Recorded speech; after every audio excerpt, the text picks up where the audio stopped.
Hello students, today we read chapter number 4th under Understanding Laws, Class 8, Social Political Life. Understanding laws कानून कैसे बनते हैं उसके बारे में हम रीड करेंगे एंड इसमें हम रीड करेंगे कि एंशियंट टाइम में कानून कैसे लॉज कैसे थे और कॉलोनियल टाइम में रूल कैसे बनते थे और एट प्रेजेंट जो लॉ मेकिंग प्रोसेस है वो क्या है इस बारे में रीड करेंगे। फर्स्ट है फैमिलियर लॉ। फैमिलियर लॉज ऐसे होते हैं जिनको सभी लोग जानते हैं, जैसे एज ऑफ मैरिज कितनी होनी चाहिए, जैसे बॉयज़ की कितनी होनी चाहिए 21 होनी चाहिए और गर्ल्स की 18 होनी चाहिए। Age of right to vote कितनी होनी चाहिए, जैसे राइट टू वोट 18 ईयर्स होनी चाहिए। Law deals with selling and purchasing property. कुछ लॉज हैं जो सेलिंग और परचेजिंग प्रॉपर्टीज़ को लेकर बने हैं। अप्लाई टू एवरीवन, जो प्रत्येक व्यक्ति के ऊपर लागू होते हैं। हाउ डू लॉज कैसे बनते हैं एंड कंट्रोवर्शियल लॉज और अनपॉपुलर लॉज कौन से होते हैं इस बारे में हम रीड करेंगे।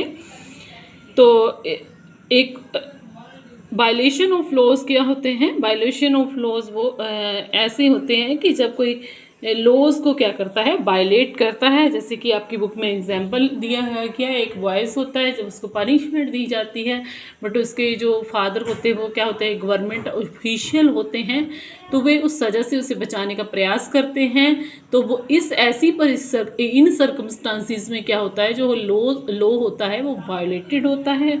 ठीक है। नेक्स्ट है रूल ऑफ लॉ, कानून का शासन। द एंशियंट टाइम में क्या होता था, difference community have different laws. जैसे आप जानते हैं कि इंडिया में डिफरेंट कम्युनिटीज़ रहती हैं, उनके डिफरेंट लॉज होते हैं। ओवरलैपिंग लॉज वो होते हैं जब एक ही अपराध के लिए अलग अलग सज़ा दी जाती है। Laws based on caste, punishment based on caste.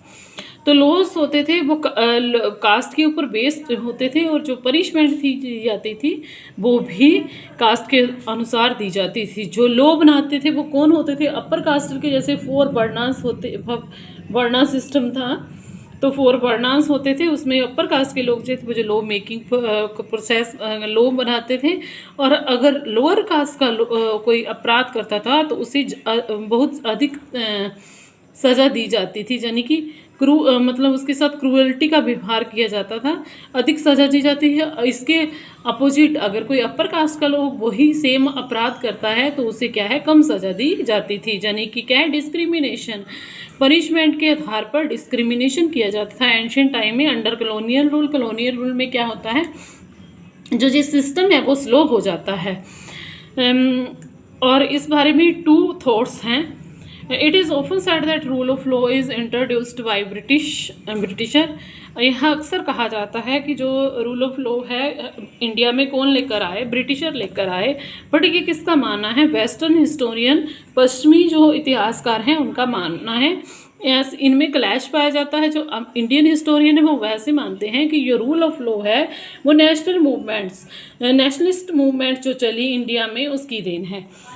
तो नेक्स्ट है आपका sedition act of 1870। Sedition act यानी कि एक सेडिशन एक्ट पास किया ब्रिटिश गवर्नमेंट ने। उसमें क्या था कि जो अगर कोई सरकार के विरुद्ध कोई बोलता है तो उसको सज़ा दी जाएगी। ठीक है, राजद्रोह का मुकदमा उसके ऊपर चलाया जाएगा।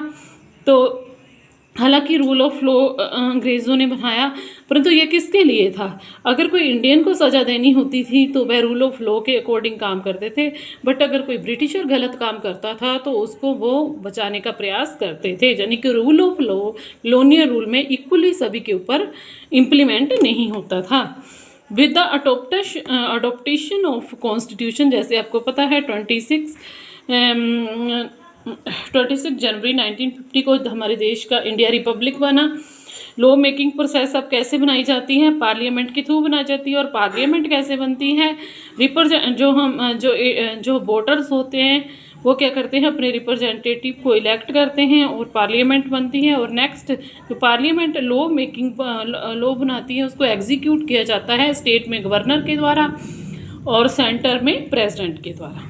तो इस तरह से क्या है, लॉ मेकिंग प्रोसेस होती है। हिंदू सक्सेशन अमेंडमेंट एक्ट 2005 ये क्या है, हिंदू सक्सेशन में इस under this law son, daughters and their mothers can get share of family property.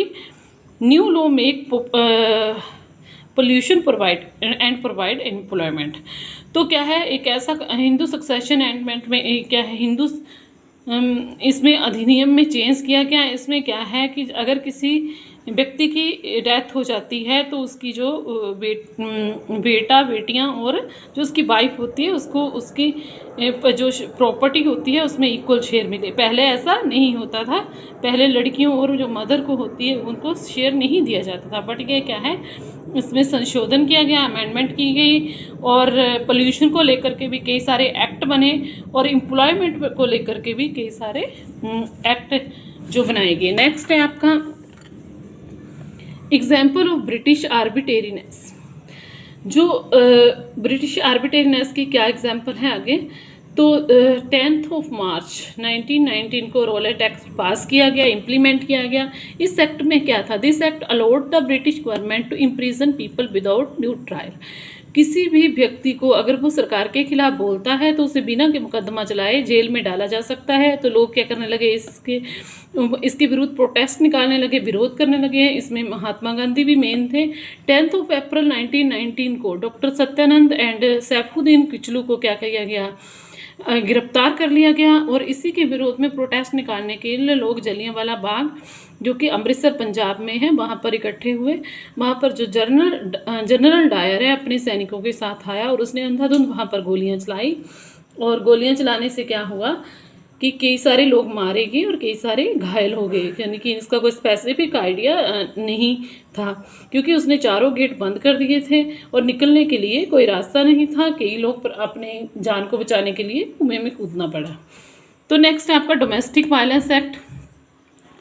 Domestic violence act पास किया गया 2005 में और इम्प्लीमेंट कब हुआ, 26 अक्टूबर 2006 में। इस एक्ट में क्या है, अगर कोई लेडीज़ को उसका हस्बैंड इंजरी करता है, जब पिटाई करता है उसके साथ या फिर उसके साथ फिजिकली मेंटली टॉर्चर करता है, जब वर्बली टॉर्चर करता है, जब सेक्सुअल हरासमेंट करता है उसके साथ, जब इकोनॉमिक एब्यूज़ करता है, तो उसके खिलाफ क्या है वो एक्शन ले सकती हैं। वायलेंस से बचने के लिए जो एक्ट पास किया गया। इससे जो नेक्स्ट पार्ट है वो हम नेक्स्ट वीडियो में रीड करेंगे।